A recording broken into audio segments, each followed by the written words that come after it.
Bagaimana caranya mengubah nasib? Halo, ketemu kembali dengan saya, Hendra Chan dari channel Breakthrough Academy. Kalau Anda baru di channel ini, jangan lupa subscribe dan nyalakan lonceng.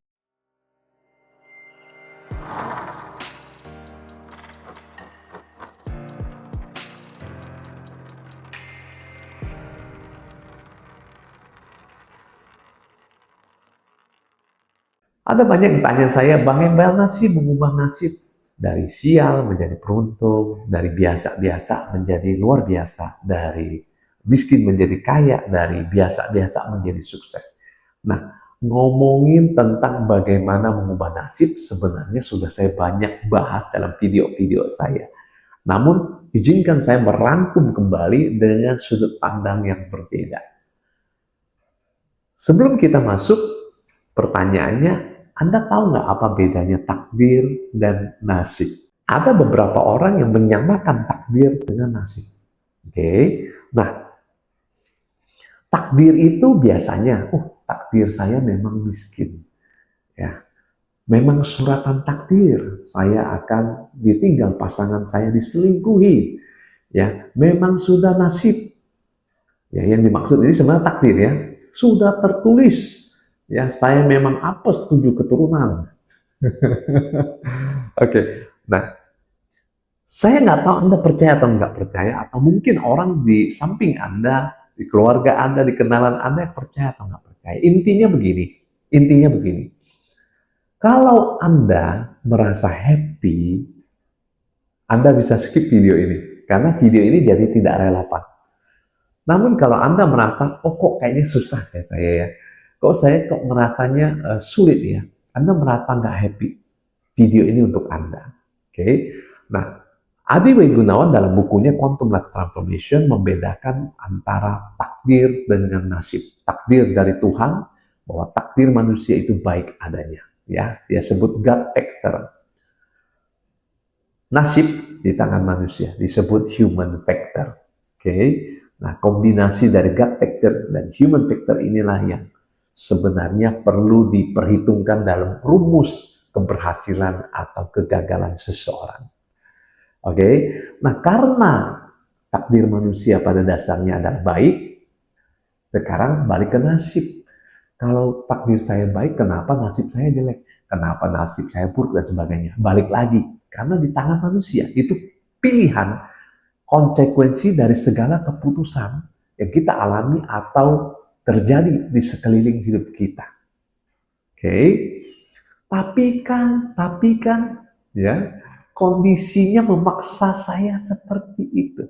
Balik lagi, kan manusia punya respon. Manusia bisa bereaksi, merespon berbeda. Bisa responnya beda. Contoh, ketika terjadi perang dunia, ya, pabrik Honda, ya, pabrik Honda itu rusak dibom. Nah, banyak orang yang depresi, banyak orang jatuh miskin sebagai dia juga jatuh miskin, tapi di saat itu dia malah punya ide, kalau sepeda dipasang motor kayaknya keren deh. Aha, sama-sama perang, sama-sama terjadi bom, namun yang terkenal Honda. Kok bisa? Respon itu loh nasib. Artinya manusia itu punya kemampuan menentukan hidupnya mau seperti apa. Nah, kalau kita sudah tahu ini, maka cara untuk mengubah nasib yang pertama, ya, yang pertama Anda harus fokus kepada segala sesuatu yang dalam kendali Anda. Jangan fokus hal-hal di luar diri Anda. Contoh, ekonomi lagi jelek, resesi nih ceritanya, ya, perang dagang misalnya contoh, itu sesuatu yang kita nggak bisa ubah. Nah sekarang bagaimana kita bisa merespon?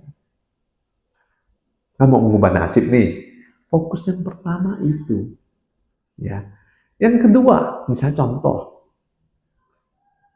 Anda ditipu orang, sudah terjadi. Sekarang Anda mau apa? Apa yang Anda bisa lakukan? mau dikejar, orangnya udah nggak ada, udah kabur, scam misalnya, udah nggak ada, mau apa? Nah, Anda bisa memilih respon yang berbeda. Mungkin menghasilkan uang lebih banyak, belajar lebih banyak tentang financial literasi. Itu loh caranya nasibnya berubah. Oke. Yang ketiga, ngomongin tentang uh, respon juga ya, ngomongin respon. Banyak dalam video saya bahas tentang bagaimana sih kita membereskan mental block. Bagaimana kita membereskan trauma dalam hidup kita. Ya, itu saya tulis dalam buku saya Unlocking Abundance, bagaimana hidup berlimpah ya. Ada banyak bab-bab untuk kita sebagai bahan refleksi yang perlu kita bereskan. Oke. Nah, itu apaan sih? Itu adalah segala sesuatu yang terjadi di masa lalu kita. Mungkin itu ya kita berpikir itu negatif. Oke. Dan kita merespon negatif tanpa sadar. Sehingga itu menjadi sebuah sekat dalam hati, dalam hidup kita yang menghalangi kita untuk berubah. Itu seperti sebuah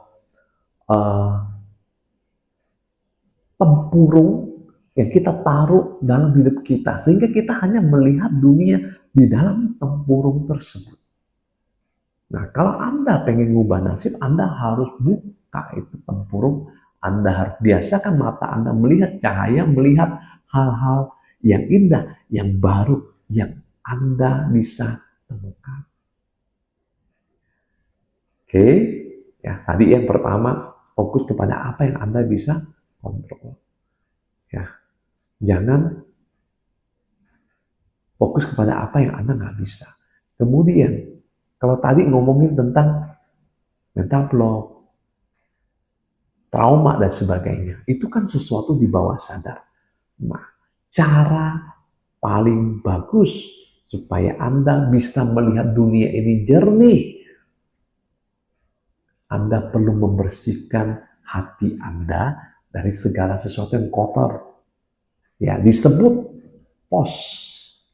Lihat video saya tentang rahasia vibrasi dan energi.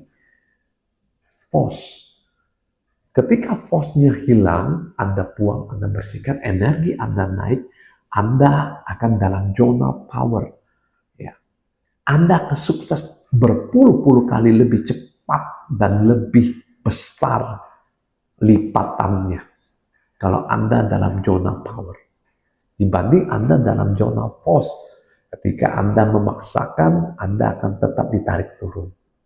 Tetap ditarik turun.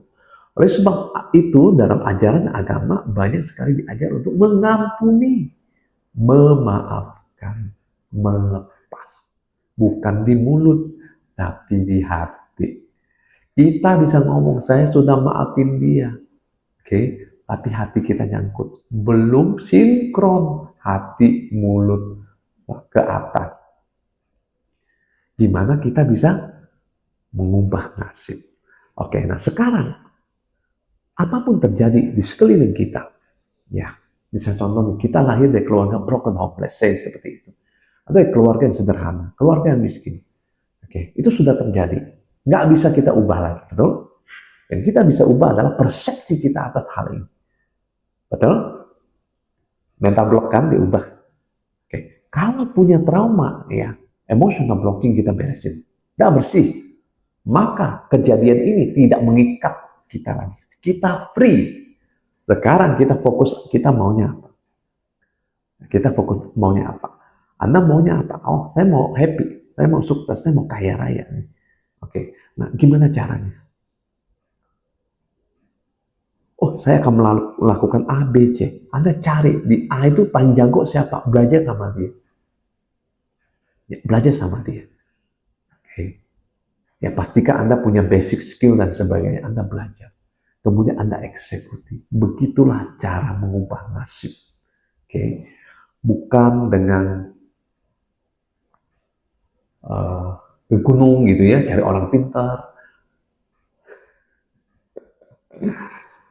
3 bulan di dalam gua dan sebagainya untuk mengubah nasib. Bukan seperti itu. Mungkin cara seperti itu buat beberapa orang berhasil.